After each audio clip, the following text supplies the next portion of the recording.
Ladies and gentlemen, hi, how you doing? Welcome back to the channel. As we know, Warzone just got the single biggest update that we've ever seen for it, with Season 1 of Cold War and the whole integration update from earlier on this week. And with the update, we got all the new Cold War weapons, we got the new Rebirth Island map, a whole new interface and a HUD update, and because of all the major changes that the game got, I figured we should probably sit down and break down the new best settings to be using here in Warzone, pretty much to make your gameplay experience the best it can possibly be. So today we're going over every single key setting you want to be using between PC and also console. So if you enjoy the video at any point, or if you just find it helpful, let me know by dropping a like on it. And of course, if you're new to the channel, or if you're watching and you're not already subbed, we are trying to hit that nice 669,000 subscriber mark before the end of the year. So if you want to stay on top of everything going on in COD, this is the place to be. So feel free to subscribe and maybe even turn on those post notifications. Also, right now, code WHosImmortal will actually get you 30% off pretty much everything on the G Fuel site. So if you want to stock up on your favorite flavor, try something new, or even grab a new shaker cup, now is a great time to do so. Now, for settings in general, obviously there's going to be some differences depending on whether you're playing on keyboard and mouse versus controller, then also if you're on PC or console. But overall, most of these settings we're going over are universal with the exception of a few, but without a doubt, these are the best ones you want to be using to make your Warzone gameplay the absolute best. So first and foremost, let's talk about audio, because this is by far one of the biggest sources of information you can get while in game. And having the right settings here can help a ton when it comes to pinpointing enemy locations and just being more aware of your surroundings overall. Now personally, I play with a DT990 Pro headset. It's pretty much just like your standard gaming headset. I've also used Astros in the past, even earbuds here and there. And from my experience, I've found that the home theater audio mix is the best setting for making footstep audio the clearest. The mixes in general, I feel like, are really focused on making certain sounds more apparent. And when it comes to footstep audio, that is one of the most important sounds in the game. And to me, home theaters seem to be the best option for that. Now, in addition to that, it is also well worth it to adjust your volume mixes. For the master set, that just really depends on how loud you want things to be. That can honestly be anything you want it to be. For music, personally, I have this one muted because music isn't going to give you any kind of vital information. You know, it doesn't alert you of anything, really, for that matter. So in my mind, it's just not necessary. For dialogue volume, this is something I like to have decently loud, specifically for the enemy dropping in voiceover that comes up whenever someone is respawning above you. That is obviously a huge helping hand in situational awareness in general, and to me that should be prioritized for audio settings for sure. Then finally, for the effects volume, you definitely want to have this one louder because this relates to things like gunshots, explosions, all sorts of stuff like that. Those can all give you clues as to where enemies are going to be located. Now, some more universal settings that you absolutely need to adjust are your motion blur and then also your film grain options.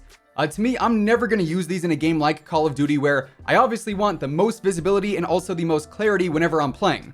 You know, in games like, say, Assassin's Creed or even Cyberpunk, maybe you'd want that stuff on for the vibes, you know, the visual aesthetic. You know, it can be very cinematic, I guess, to have that stuff on. However, in a Twitch shooter like COD, visibility has to be a priority. So for your world motion blur, you always want to have this one disabled. You want to be able to see things at any distance clearly regardless of how you're moving around, and same deal with weapon motion blur as well. Really, no point in having either one of those turned on. And then for film grain, I think by default, this one is turned to like 25 or 50 or something like that. I would recommend turning this to 0, again, just to keep things clear and clean. That way you don't have to worry about any blur or almost like that sort of pixelation that happens in those certain areas. So all around, you don't want to have any of those things turned on there. Now, I also want to talk about the minimap here briefly because this is a new setting that we got a little while back with the ability to change the shape of your minimap between a square or a circle. And without a doubt, having a square minimap is the best option here because this literally gives you more room to see things within that minimap area.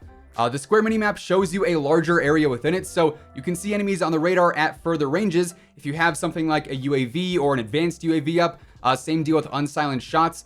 So overall, that square minimap just gives you a bigger advantage in-game over the circle map.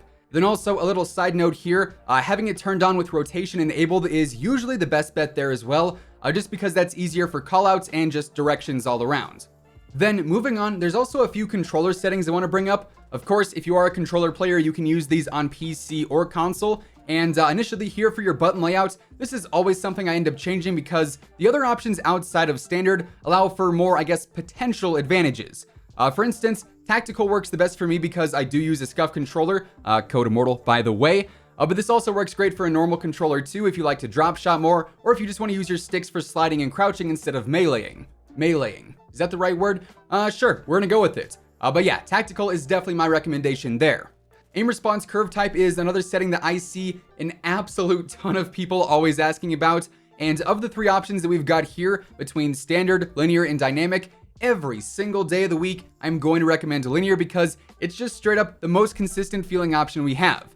Basically, linear is a 1-to-1 aim rate, meaning no matter if you've been moving your stick for a second or if you've been holding a spin going for a 720YY no scope off the top of the ATC tower at airport, your aim movement is gonna feel the same. Whereas with dynamic, it's gonna feel faster in some situations and slower in others, and same deal with standard. So linear is definitely the king there. Using contextual tap is also another huge W for Warzone because this is going to make looting so much easier since you just have to tap to pick things up off the ground or to open chests. It saves some time. It's not like a ton of it in the moment, right? Obviously, the difference between picking something up with a tap then holding it is like half a second, but ultimately, it's going to just make you more efficient overall. Now, one setting that I see people going back and forth with a lot is the apply all option for armor. And to me, I do think this is worth using because instead of having to hold to put on 3 plates or having to consistently tap to put on 3 plates, you can just press the button once and the animation is going to start. And I know the big argument here is basically, hey, if I do the apply all and I start that animation, if somebody comes and pushes me, I'm probably going to die because I'm stuck putting on armor, but you can actually just cancel this at any time in the same way you can cancel a reload with the whole YY animation. So I guess this is more so just an ease of use setting.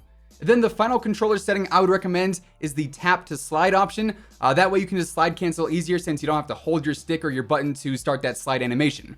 Again, just more so of an ease of use one that you're going to see most pros using. Now, there's also a handful of PC settings I wanted to cover, including FOV, which I think is probably going to be coming to consoles soon for like the whole next gen update that we saw rumored a few days back.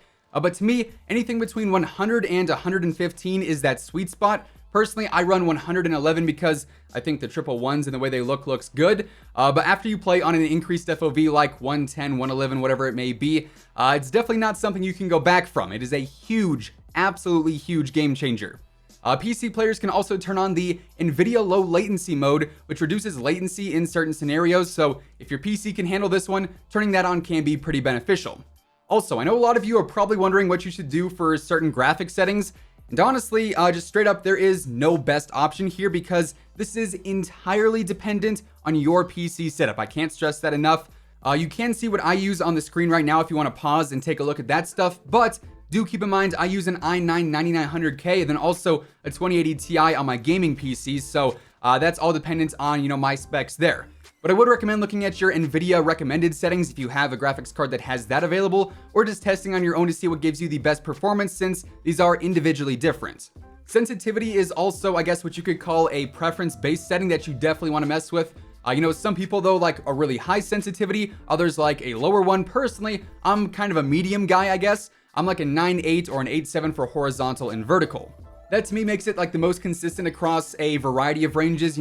Sometimes if you have a lower sensitivity, you're going to be really good in those long range fights, but up close you might not be able to track players fast enough. Then vice versa, if you have a really high sensitivity, at a long range your aim might be all over the place. Up close though, you're going to be really good at just flicking onto players. So having the nice medium ground, I feel like gives me a lot of variety when it comes to consistency in gunfights.